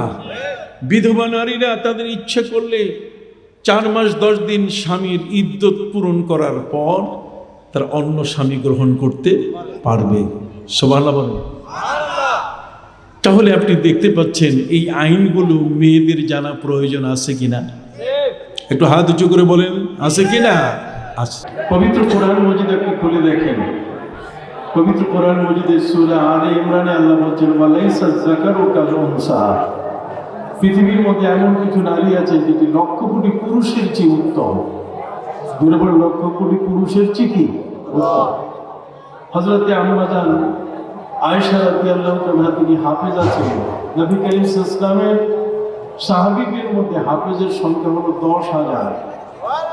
10,000 হাফেজের মধ্যে 3 জন নারী নবী করিম সাল্লাল্লাহু আলাইহি ওয়াসাল্লামের স্ত্রী, তারা হাফেজা ছিলেন। তার মধ্যে হযরতে আম্মা জান আয়েশা রাদিয়াল্লাহু তাআলা, হযরতে হাফসা রাদিয়াল্লাহু তাআলা, হযরতে আম্মা জান উম্মে সালমা, এই 3 জন ছিলেন হাফেজে কোরআন। সুবহানাল্লাহ। নবী করিম সাল্লাল্লাহু আলাইহি ওয়াসাল্লাম তিনি বলেছেন ইসলামের জ্ঞান যা আছে সব জ্ঞান যদি এক জায়গায় করা যায়, তার 1/3 আয়েশার কাছে আল্লাহ আমানত রেখেছেন। সুবহানাল্লাহ। আয়েশা একজন নারী, কিন্তু নবী করিম সাল্লাল্লাহু আলাইহি ওয়াসাল্লাম বলে দিয়েছেন 3 ভাগের 1 ভাগ জ্ঞানের ভান্ডার কার কাছে আছে? আয়েশার কাছে আছে। এই জন্য আমাদের প্রিয় নবী সাল্লাল্লাহু আলাইহি ওয়াসাল্লামের ইন্তেকালের পরে আম্মা জান আয়েশা যতদিন বেঁচে ছিলেন, জজ কোর্ট, হাইকোর্ট এবং সুপ্রিম কোর্টে যতগুলো রায় হয়েছে, এই প্রত্যেকটি রায়ের ক্ষেত্রে রায় দেওয়া হয় নাই যতক্ষণ পর্যন্ত আম্মা জান আয়েশাকে সেই রায়ের কপি দেখানো হয়নি। আম্মা জান আয়েশা যদি সেখানে ডিসপুট দিতেন যে এটা ঠিক নয়, তাহলে সাথে সাথে সেটা বাতিল করা হতো। তাহলে একজন নারীকে ইসলাম মূল্য দিয়েছে, কি বলেন ঠিক কিনা? আম্মা জান আয়েশা রাদিয়াল্লাহু তাআলার মতো এমন একজন নারী, নবী করিম সাল্লাল্লাহু আলাইহি ওয়াসাল্লামের সঙ্গিনী হয়ে তিনি যুদ্ধে গিয়েছিলেন। কথা বুঝতে পারছেন? এই আম্মা জান আয়েশার কারণে আমরা ঈশার নামাজ পেয়েছি। কিসের নামাজ? ঈশার নামাজ আমাদের আগে কোনো উম্মতের আমলে ছিল না। ঈশার নামাজ হচ্ছে আউয়ালু বারাকা। আম্মাজান আয়েশাকে বলা হয়েছে আউয়ালু বারাকা, তার অর্থ হলো আম্মাজান আয়েশার কারণেই আমরা ঈশার নামাজ পেয়েছি। সম্মানিত শুধু আম্মাজান আয়েশার কারণে আমরা তায়াম্মুম পেয়েছি। এই যে তায়াম্মুম, যেটা ফাইল্লাম তাজিদু মান ফাতায়াম্মামু সাঈদান তাইয়্যিবা, যুদ্ধ থেকে ফেরার কালে নবী করিম সাল্লাল্লাহু আলাইহি ওয়াসাল্লাম তার স্ত্রী আম্মাজান আয়েশার যখন গলার হার হারিয়ে দিয়েছিল, তখন সে হার উদ্ধার করতে করতে সময় কি শেষ, এখন কি করতে? ওযু করা দরকার, নামাজ পড়া দরকার। তখন আয়াত নাযিল হয় ফাইল্লাম তাজিদু মান ফাতায়াম্মামু সাঈদান তাইয়্যিবা, পানি না পাইলে পবিত্র মাটির উপরে হাত মেরে তোমরা ওযুর পরিবর্তে তায়াম্মুম করে তোমরা নামাজ আদায় করো। সুবহানাল্লাহ। যেমন আমি বলতেছিলাম সংক্ষেপে, প্লেটো বলেছে নারীরা তোমরা বিয়ে করো না। আপনারা জানেন পাগলের কথাও কিছু শুনে কিন্তু পাগল আছে না? পাগলে একটা কথা বলছে, সবাই সে কথা বলছে, হ্যাঁ ঠিক আছে, ঠিক। আসলে ঠিক নয়, আমাদের কিছু বক্তা আছে, কিছু ভুল বলুক আর ঠিক বলুক, ঠিক না ঠিক, তো সবাই বলে হ্যাঁ ঠিক। কথা বুঝতে পারছেন? আমাদের অভ্যাস এখন এই পর্যায়ে চলে এসছে। যা হোক, আমি আপনাদের খেদমতে আবেদন করতেছিলাম, প্লেটো বলেছিল নারীদের বিয়ে করো না। হোটেলে অন্তত পক্ষে 150 বার পুরুষকে তোমরা যাচাই করো, বাছাই করো। পুরুষকে যাচাই বাছাই করতে গিয়ে হোটেলে নিয়ে সেখানে কি ইজ্জত রক্ষা করা যায়? ইজ্জত রক্ষা করা যায় না। এই জন্য ইকরা বিসমি রাব্বিকাল্লাযী খালাক, খালাকাল ইনসানা মিন আলাক, সর্বপ্রথম ইসলামের কাজ হলো তোমার আল্লাহর নামে পড়ুন, অর্থাৎ আপনি আপনার আল্লাহর নামে পড়ুন, যিনি জমাট রক্ত থেকে সৃষ্টি করেছেন। কথা বলবেন? সম্মানিত শুধু আরবের মানুষরা শিক্ষিত ছিল না। শিক্ষিত না থাকার কারণে একজন মহিলাকে বাগদাদ থেকে, ইরাক থেকে নেওয়া হয়েছিল। নবী করিম সাল্লাল্লাহু আলাইহি ওয়াসাল্লামের যুগে শিক্ষিত মানুষের সংখ্যা ছিল 17 জন। কতজন? এই 17 জন শিক্ষিতের মধ্যে এরা সবাই ছিল কলম ভাঙা পণ্ডিত, কেউ নিজের নাম লিখতে পারত না। এদেরকে শিক্ষাদানের জন্য একজন নারী ইরাকের মাটি থেকে বিয়ে করে আরবে নিয়ে আসা হয়েছিল, যার নাম হলো সাফাত। নাম কি? এই সাফাত মহিলা আরবদেরকে অক্ষর জ্ঞান দিয়েছেন, আরবদেরকে লেখা শিখাইছেন, সিগনেচার করা শিখাইছেন। কথা বল, একজন কি মহিলা, একজন নারী বাগদাদ ইরাক থেকে এনে বিবাহ করে তারপর মক্কার আরবের মানুষদেরকে শিক্ষাদানের ব্যবস্থা করেছিলেন। তাহলে নারী দিয়ে শিক্ষাদান করা ইসলামের বৈধতা আছে কিনা? আমি জোরে বলেন, আছে কিনা? মায়ের গর্ভে জন্ম নিলেন বড় পীর আব্দুল কাদের জিলানী।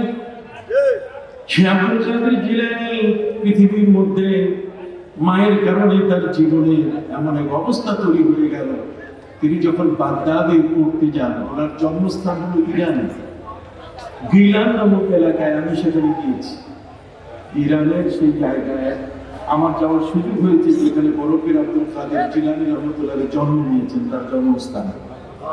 কথা বুঝতে পারছি? সেই ইরান থেকে তিনি গেছিলেন ইরাক।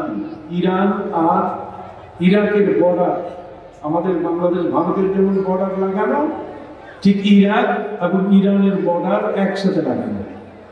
তিনি গিলান শহর থেকে চলে গিয়েছিলেন বাগদাদে। বাগদাদে যাওয়ার সময় মাদ্রাসায়ে নিজামিয়ায় যখন তিনি পড়তে যাচ্ছিলেন, তখন পথে ডাকাত ধরেছিলেন। ডাকাতের হামলা শুরু হয়ে গেল কাফেলার উপরে। সবাই যারা যারা মিথ্যা কথা বলা, কে বলছে আমার কাছে কিছু নাই, কে বলছে 1 টাকাও নাই, মুদ্রা নাই, কিচ্ছু নাই। কিন্তু যখন এই বড় পীর আব্দুল কাদের জিলানীকে জিজ্ঞেস করলো, রে বালক, তোমার কাছে কি আছে? বালক বলে দিলেন যে আমার কাছে 40টি মোহর আছে, আমার এই জামার পকেটের মধ্যে সেলাই করা, আমার মা আমাকে দিয়েছেন। ডাকাত তো অবাক হয়ে গেল যে সবাই মিথ্যা বললো, তুমি মিথ্যা বললে না কেন? যখন বড় পীর আব্দুল কাদের জিলানী রাহমাতুল্লাহ আলাইহি তিনি বলে দিলেন, মা আমাকে শিক্ষা দিয়েছেন, মা আমাকে শিক্ষা দিয়েছেন মিথ্যা বলা যাবে না। আসিদকু ইউনজি ওয়াল কিযবু ইহলিক। সত্য মানুষকে বাঁচায় আর মিথ্যা মানুষকে ধ্বংস করে। ডাকাত অবাক হয়ে গেল যে ছোট্ট শিশু যদি মায়ের কথায় যদি এই বিপদের মুহূর্তে 40টি মোহর টাকাতে ছিনতাই করে নেওয়ার কথা সে সত্য তথ্য দিয়েছে, তাহলে এই শিশুটির মতো তো আমরা হতে পারিনি। কাজে এই শিশুর হাতে আমরা হাত দিয়ে তওবা করি, আর কখনো টাকা কি করবো না। বড় পীর আব্দুল কাদের জিলানী রাহমাতুল্লাহ আলাইহি মায়ের শিক্ষা তার জীবনে তিনি গ্রহণ করেছিলেন একমাত্র মা। এই জন্য নেপোলিয়ান বোনাপার্ট বলেছিলেন, give me good mother, I shall give me good nation. তুমি আমাকে একটা ভালো মা দাও, আমি তোমাকে একটা ভালো জাতি উপহার দিব। সুবহানাল্লাহ। তুমি একটা ভালো মা চাইলে, গুড মা যদি চাও, গিভ মি গুড মাদার, একটা ভালো মা তুমি আমাকে দাও, I shall give me good nation, আমি তোমাকে একটা সবচেয়ে ভালো একটা জাতি উপহার দেব। কারণ মায়ের ক্রোড়ে, মায়ের কোলের মধ্যে যে শিশুটি জন্ম নেওয়ার পরে আস্তে আস্তে বড় হয়, এই মাই হলেন প্রথম শিক্ষক। কি বলি ঠিক কিনা? অতএব সে মা যদি ইচ্ছে করেন তাহলে তার সন্তানকে আল্লাহর ওলি বানাইতে পারেন কিনা? আর মা যদি ইচ্ছে করেন তার ছেলের কোনো খবর না নিয়ে যদি এমনি ছেড়ে দেন তাকে মাঠে, তাহলে সেই ছেলে পৃথিবীর সবচেয়ে বড় দুষ্ট দুরাচার পাটপাট, পৃথিবীর সবচেয়ে ছিনতাইকারী এবং দুষ্ট দুরাচার হয়ে মানুষকে কষ্ট দিবে। কি বলে ঠিক কি? এই জন্য বলা হয়েছে কুল্লুকুম রাইন ওয়া কুল্লুকুম মাসউলুন আন রাইয়াতি। আল ইমামু রাইন ওয়া হুয়া মাসউলুন আন রাইয়াতি ওয়াল মারআতু রাইয়াতুন ওয়া হিয়া মাসউলাতুন আন রাইয়াতিহা। নবী করিম সাল্লাল্লাহু আলাইহি ওয়াসাল্লাম বলেন, তোমরা প্রত্যেকেই দায়িত্বশীল, অতএব তোমার অধীনস্থ সম্পর্কে তোমাকে জিজ্ঞেস করা হবে। এমপি মহোদয় বলে গেলেন কি যে আপনারা বাচ্চাদের সালাম শিখাবেন, কথা বল না, বাচ্চাদের আদব শিখাবেন, আখলাক শিখাবেন। আচ্ছা, ভালো কথা বলছেন, আমরা তো এটাই ওয়াজ করি। নবী করিম সাল্লাল্লাহু আলাইহি ওয়াসাল্লাম বলেছেন, আফশিস সালাম ওয়া আতিমুত তাআম ওয়া সাল্লু বিল লাইলি ওয়ান নাসু নিয়াম তাদখুলুল জান্নাতা দারাস সালাম। নবী করিম সাল্লাল্লাহু আলাইহি ওয়াসাল্লাম বলেছেন, সালাম চালু করো, দেখবে শান্তি চলে আসবে। শান্তি আসার জন্য সালাম প্রচলন করতে হবে। কে কাকে সালাম দিবে কি চিন্তা করো না, তারপর নবীজি সালামের লেভেল শিক্ষা দিয়েছেন, সালাম কিভাবে দিতে হবে। নবী করিম সাল্লাল্লাহু আলাইহি ওয়াসাল্লাম বলেন, ফাল ইউসাল্লিমু রাকিবু আলাল মাশি ওয়াল মাশি ইউসাল্লিমু আলাল কায়েদ। নবীজি বলেন যে গাড়িতে যায়, হুন্ডা চালাচ্ছে, কথা বল না, এই হুন্ডা চালক সে সালাম দিবে যে পায়ে হেঁটে যাচ্ছে। ফাল ইউসাল্লিমু রাকিবু আলাল মাশি, যে পায়ে হেঁটে যাচ্ছে, যে গাড়ি চালাচ্ছে, গাড়ির চালক সালাম দিবে কাকে? পায়ে হাঁটা মানুষটাকে। পায়ে হাঁটা মানুষটা তাকে সালাম দিবে না, বরং যে গাড়ি চালায় যাচ্ছে সে সালাম দিবে পায়ে হাঁটা মানুষকে। ঠিক অনুরূপ ভাবে পায়ে হাঁটা মানুষটা সালাম দিবে কাকে? যে ব্যক্তি বসে আছে। সুবহানাল্লাহ। তাহলে ইসলাম কোনটা শিখায় না? ইসলাম শিখায় নাই কোনটা? আল ইয়াউমা আকমালতু লাকুম দীনাকুম ওয়া আতমামতু আলাইকুম নি'মাতি ওয়া রাদিতু লাকুমুল ইসলাম দীনা।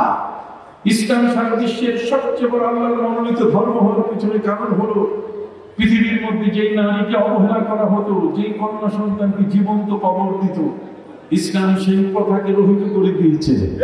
কথা বলেন না? তিনি বলে দিয়েছেন, নবী করিম সাল্লাল্লাহু আলাইহি ওয়াসাল্লাম বিদায় হজের ভাষণে তিনি বলে দিয়েছেন, নারীরা আল্লাহর কালাম করে তোমরা তাদেরকে গ্রহণ করো, অতএব তাদেরকে কখনো দাসীর আচরণ করবে না, তোমরা যা খাবে তাদেরকে খাওয়াবে। ওয়া আলাল মাউলুদি লাহু রিজকুহুন্না ওয়া কিসওয়াতুহুন্না। এই জন্য আমার নবী সাল্লাল্লাহু আলাইহি ওয়াসাল্লাম বলছেন যে তোমরা তোমাদের স্ত্রীদেরকে সুন্দর পৃথিবীর শ্রেষ্ঠ খাবারটা খাওয়াবে। কথা বল না, তাদেরকে শ্রেষ্ঠ খাবারটা কি খাওয়াবে। ওয়া আনতুহসিনুহুন্না ফি তুআমিহিন্না ওয়া কিসওয়াতিহিন্না। নারীদেরকে তুমি বাজারে নিবে না। এবার ঈদের বাজারে নারীরা বাজার করে নাই, মার্কেটে যায় নাই। নবী করিম সাল্লাল্লাহু আলাইহি ওয়াসাল্লাম স্বামীদেরকে নির্দেশ দিয়েছেন, আনতুহসিনুহুন্না, নারীদের প্রতি দয়া করবে, ফি তুআমিহিন্না, তাদের খাবার ক্ষেত্রে নারীরা যেন নিম্নমানের খাবার না খায়। সে তোমার সন্তান পালে, সে তোমার বাড়ি পাহারা দেয়, কতক্ষণ না, সে তোমার কাপড় ধুয়ে দেয়, সে তোমার চিকিৎসার সেবা দেয়, সে তোমার নার্সিং করে, তোমার চাহিদা পূরণ করে, তোমার জৈবিক দৈহিক তোমার যা প্রয়োজন সবগুলি তোমার সে পূরণ করে। কি বলে ঠিক কিনা? একজন নারী সম্পর্কে কবি নজরুল কি চমৎকার বলেছেন।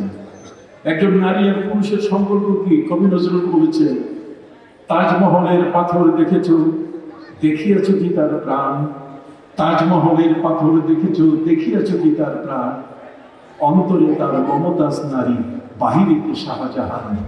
কতক্ষণ না, অন্তরে তার মমতাজ নারী আর বাহিরে কি শাহজাহান। তাজমহলের পাথর দেখেছ, দেখিয়াছ কি তার প্রাণ।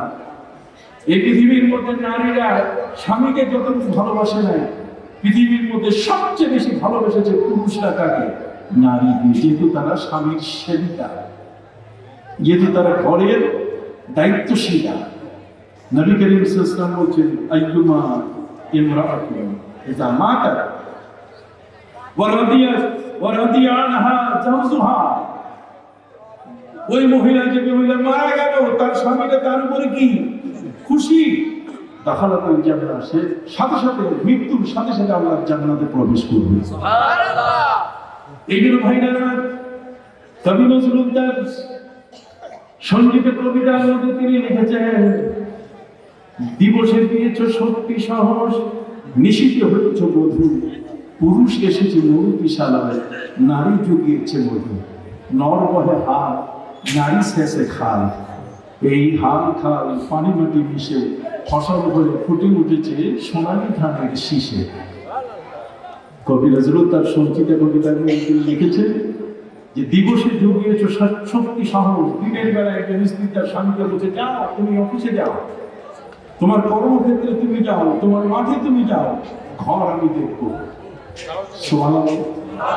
দিবসে জুগিয়েছ শক্তি সাহস, নিশীথে হয়েছ বধূ, রাতের বেলায় তুমি হয়েছ বিছানার সঙ্গিনী। কথা বলবেন, নিশীথে হয়েছ কি? আপনার কথা বলেন না গেল, নারীদের সম্পর্কে আর কত শুনবেন আপনি? সম্মানিত সুধী, দিবসে জুগিয়েছ শক্তি সাহস, নিশীথে হয়েছ বধূ, পুরুষ এসেছে মরুতিশালায়, নারী জুগিয়েছে মধু। কি বলে ঠিক না? এই পৃথিবীতে যা কিছু চিরকল্যাণকর, অর্ধেক তার করিয়েছে নারী, অর্ধেক তার নর। কি বলে ঠিক কিনা? তাহলে নরের পাশে নারী আগমন ইসলাম কখনো বাধা দেয় না।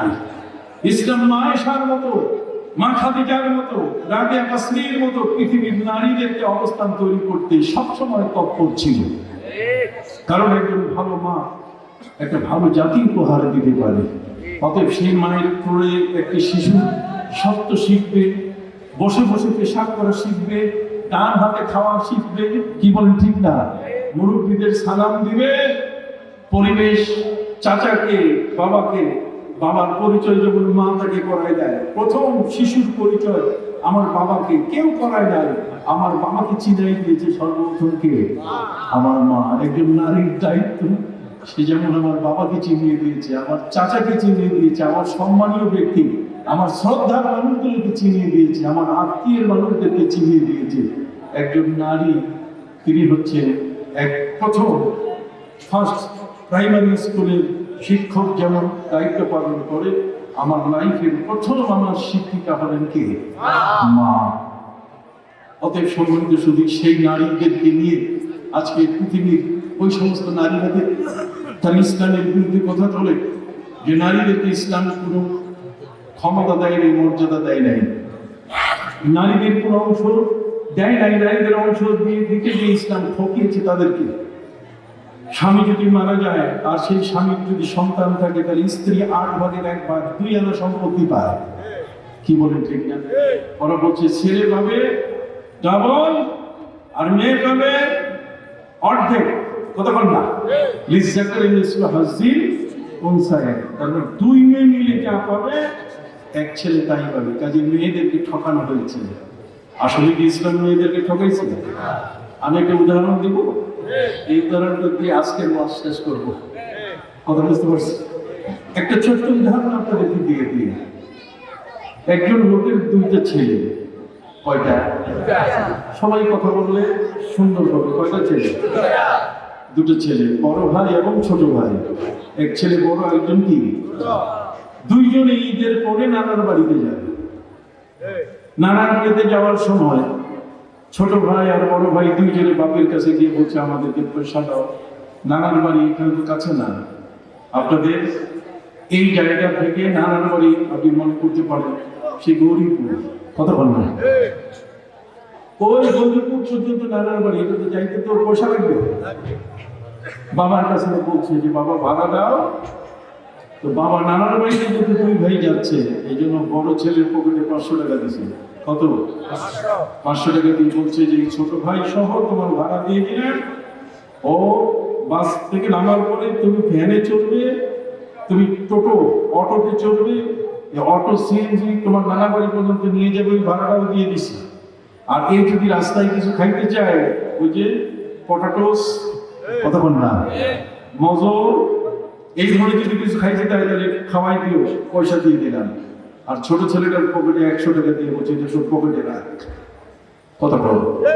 দুই ভাই যাচ্ছে, এখান থেকে বাসে চড়ে যখন গৌরীপুর পর্যন্ত গেছে, নানার বাড়ি এখনো যাইতে গেলে সেখানে অটোতে যেতে হবে। ওখানে যাওয়ার আগে যখন কন্ট্রাক্টর ভাড়া চাইতেছে, ভাড়া দাও, তো বড় ভাই ছোট ভাইকে বলছে যে তোর কাছে 100 টাকা আছে, ওটাতে।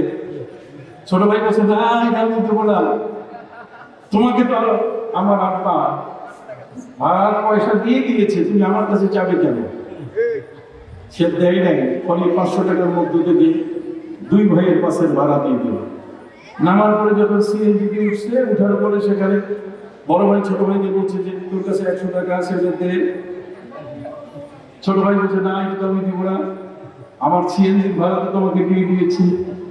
সিএনজি থেকে নামার পরে গিয়ে পটাটোস, কথা বল না, কিছু টোস্ট মোস কিনে খাবে, জুস খাবে।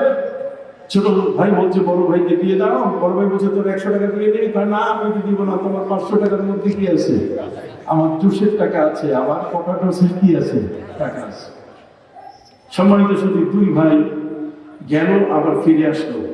ওই 500 টাকার মধ্যে বড় ভাই সব টাকা খরচা হয়ে গেল, কিন্তু ছোট ভাইয়ের 100 টাকার 1 টাকাও খরচা হয় না।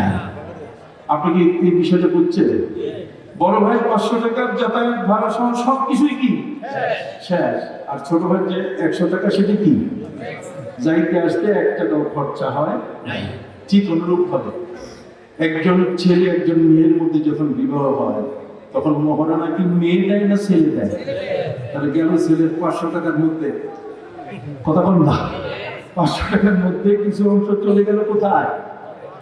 মহারানায়। দুইজনে স্বামী স্ত্রী সংসার করছে, এখন সংসার করতে যাইয়া বিবাহ করবে, বিবাহের যে খরচাপাতি, নিজের স্ত্রীর যে গহনাপত্র, তার পোশাক পরিচ্ছদ যেগুলো লাগে, সেগুলো কে কিনে দিবে? স্ত্রী কিনবে, স্ত্রীর পক্ষ থেকে না স্বামীর পক্ষ থেকে?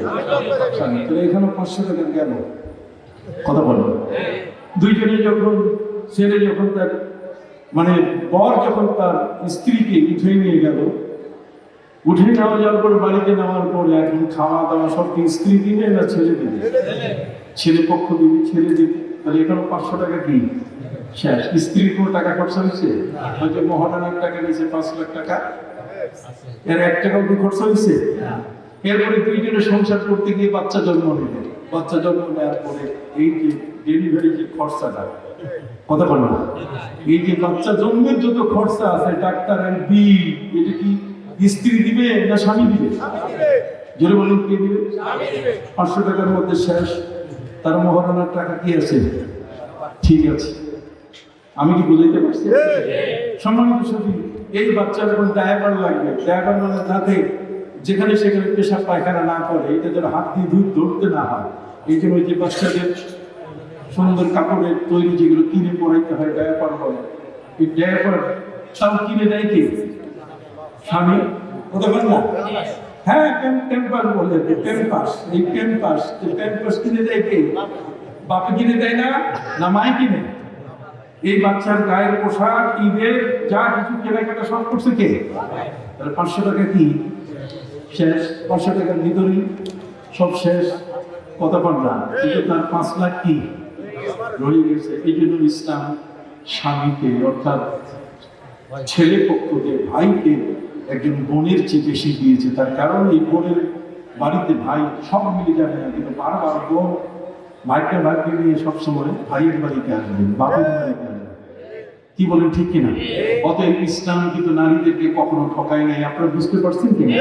হাত উঁচু করে বলেন সুবহানাল্লাহ। এটার নাম হলো আমার ইসলাম। জি জি, আবার মারা যাওয়ার পরে আমার স্বামীর অংশ পাচ্ছে, আমার বাপের অংশ পাচ্ছে, সবখানে সেই গেইন হচ্ছে।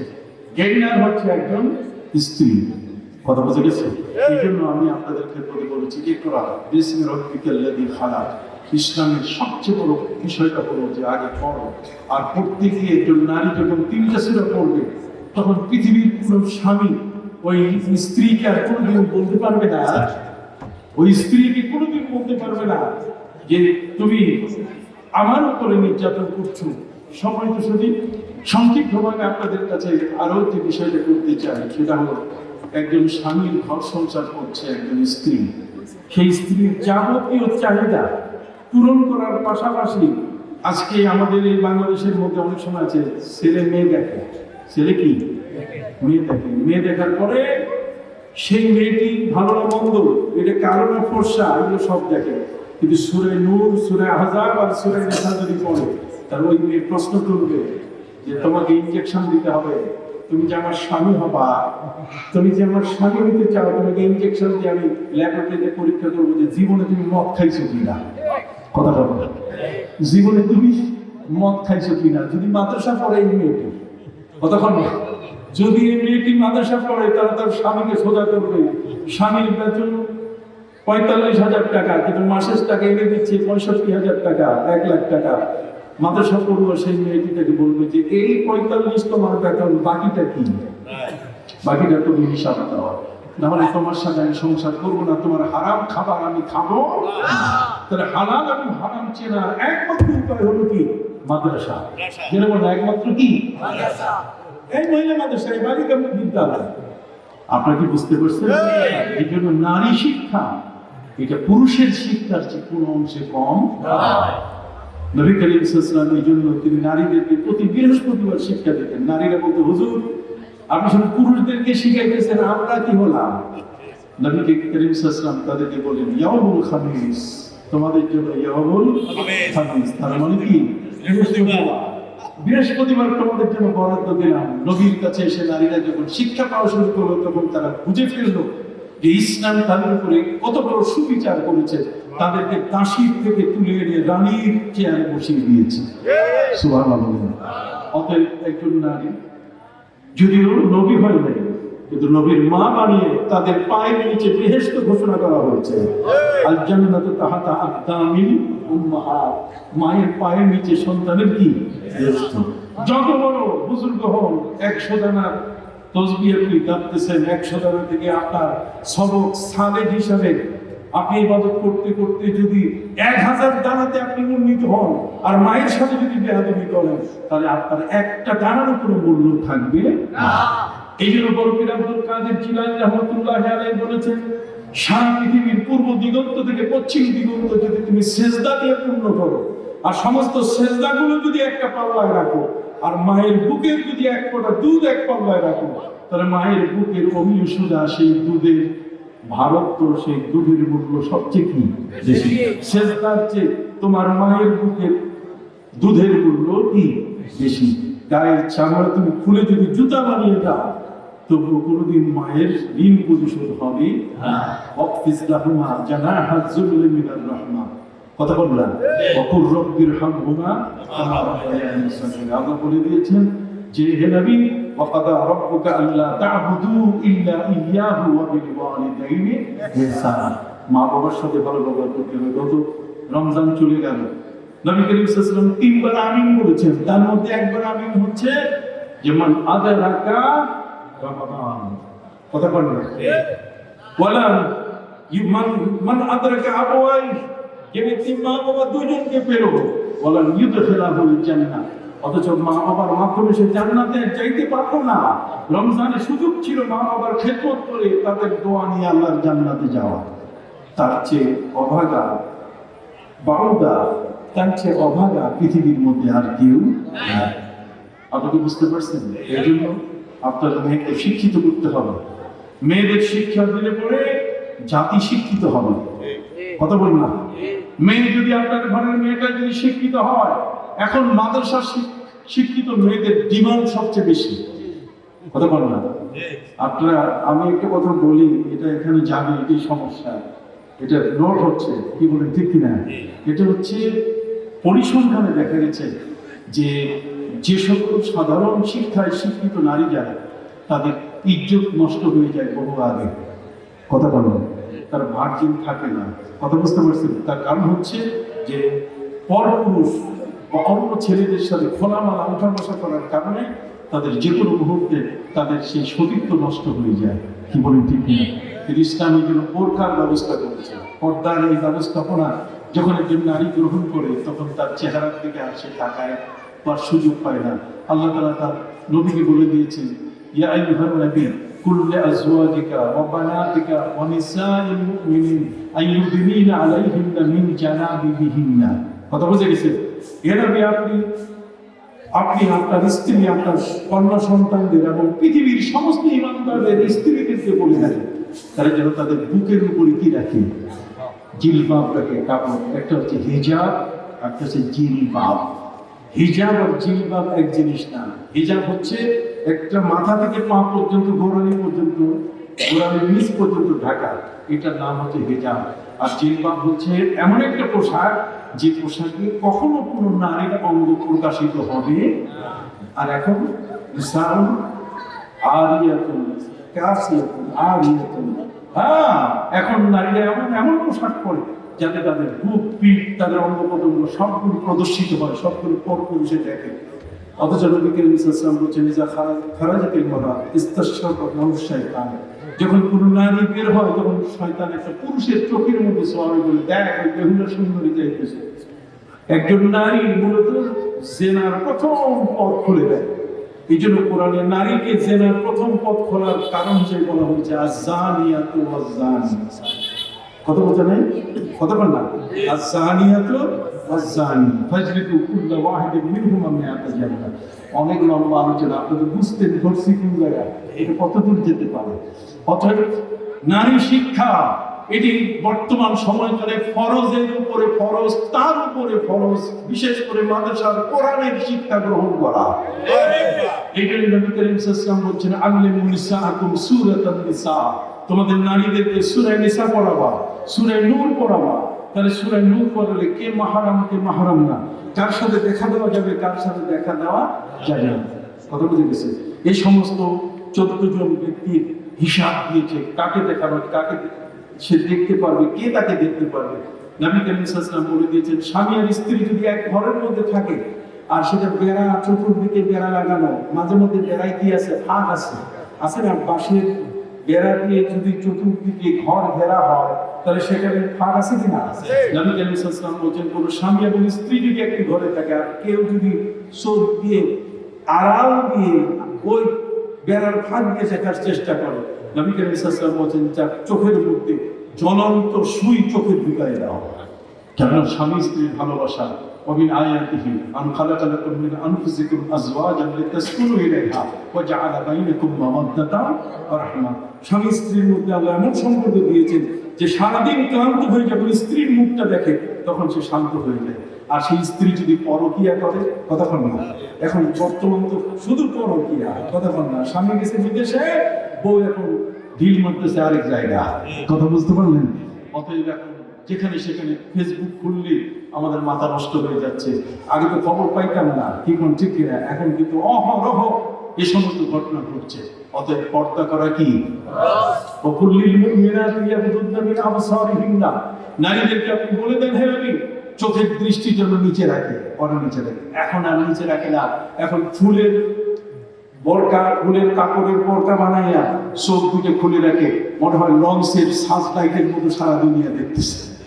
কথা বল না?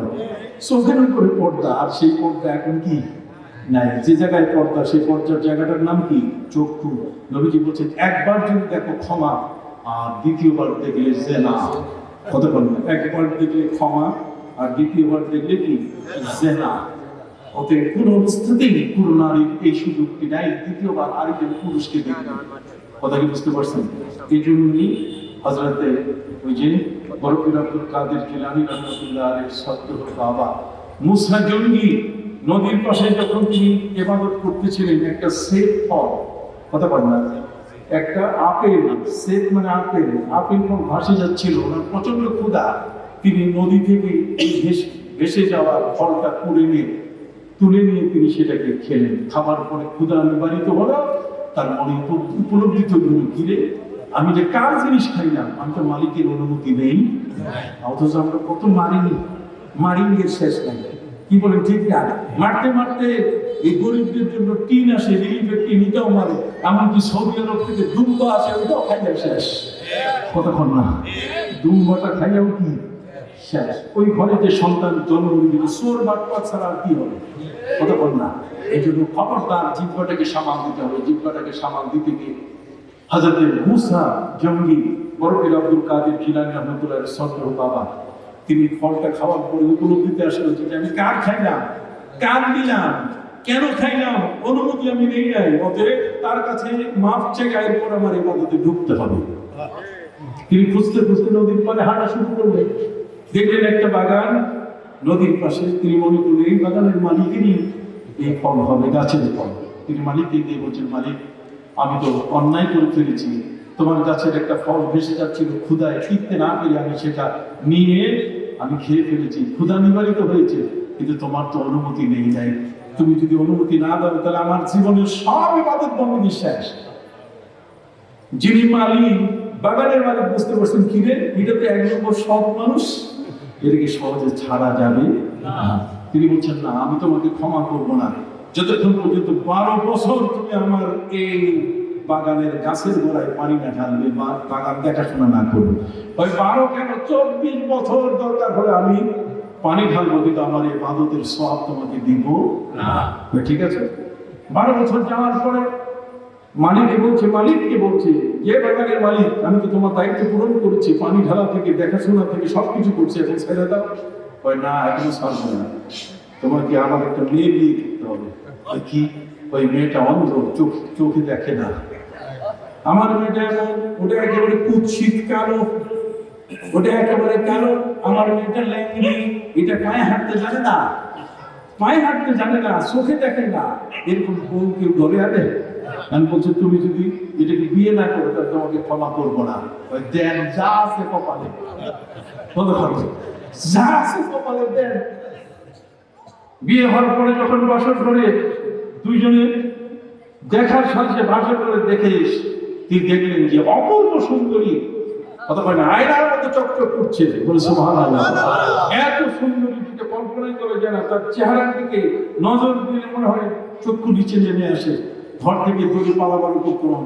স্ত্রী বলছে, কই যাও? তোমার বাবা তো আমাকে বলছে যে এমন একটা মেয়ে আমার সাথে বিয়ে দিবে যে অন্ধ, তোমার চোখ দেখে ঠিক আছে। বলছে একেবারে কুৎসিত কালো, অথচ তুমি অপূর্ব সুন্দরী। কি বলি ঠিক কিনা? তুমি হাঁটতে নাকি পারো না। অতএব আমি একটু জিজ্ঞাসা করতে পারি, বাবা মনে হয় বউ বদল হয়ে গেছে। কথা বলবো না, বউ কি হয়ে গেছে? বদল হয়ে গেছে। যেটা দেওয়ার কথা সেটা না দিয়ে দিছে কি আরেকটা দিয়ে দিছে। অতএব একটু জিজ্ঞেস করি। সম্মানিত শুধু জিজ্ঞেস করতে গিয়ে বলছে, বাবা আপনি যে দিলেন মিলে না তো। কথা বলেন, মিল নাই। আপনি দিচ্ছেন, বলছেন একটা, দিচ্ছেন আরেকটা, এটাকে হয় বিয়ে তো শুনতে হয়নি। আপনি কি দিলেন? তখন মুসা জঙ্গির কাছে বাগানের মালিক বলছে, দেখো আমার মেয়েটাকে অন্ধ বলেছি কারণ জীবনে কোনোদিন পরপুরুষের দিকে সে তাকায়। এই জন্য দিকে অন্ধ বলেছে। আর এখন অন্ধ আছে আমাদের মেয়েরা, ওই যে বললাম লঞ্চের সার্চলাইটের মতো চোখ খুলে চতুর্দিকে তাকায়। কথা বুঝেন? যা আছে পরপুরুষের দিকে, বেগানা পুরুষের দিকে তাকাইতে একটু ভুল করে দেয়। শুধু যে নারীর জন্যই যে পর্দা তা কিন্তু নয়, পুরুষের জন্য কি পর্দা। সময় হয়ে গেছে, আমি এতক্ষণ আসলে কোথাও সময় দিই না। কথা বলছেন, আমি নিজে অসুস্থ একজন মানুষ, আমি নিজে একজন অসুস্থ মানুষ, যথেষ্ট অসুস্থ আমি এখন। তারপর আমি দুটো কথা আপনার কাছে বললাম যে মাঝখানে পিসাবের গ্যাপিংটা এটা পূরণ করে দিলাম। কি করুন ঠিক বলছে যে আমার মেয়েটা হাঁটতে জানে না, অর্থ সে গাঁও পাড়া ঘুরুনি মেয়ে না, এই বাড়ি থেকে ওই বাড়ি, এই বাড়িতে এই মার্কেট থেকে ওই মার্কেট, কখনো গাউসিয়া আর কখনো কর্ণফুলি অথবা কখনো ফরসুন, এই মার্কেট ঘুরুনি মেয়ে না। এই জন্য আমি বলছি সে মেয়ে লেঙ্গি না। তাহলে আমাদের মেয়েরা একদম ভালো মেয়ে হওয়া উচিত কিনা? এই ভালো মেয়েটি যদি পরে আসে, মাদ্রাসার শিক্ষার্থী একটি মেয়ের ডিমান্ড এখন অনেক বেশি। সবাই চায় যে ভেজাল মুক্ত চাই, ফরমালিন মুক্ত চাই। ফরমালিন মুক্ত মেয়ে চাইলে বিবাহের ক্ষেত্রে কোনো সন্তানের বউ হিসেবে আনতে গেলে আপনার এই বালিকা দাখিল মাদ্রাসায় আপনারা আপনাদের মেয়েদেরকে পড়ান, ইনশাআল্লাহ বিবাহের কোনো অসুবিধা হবে না।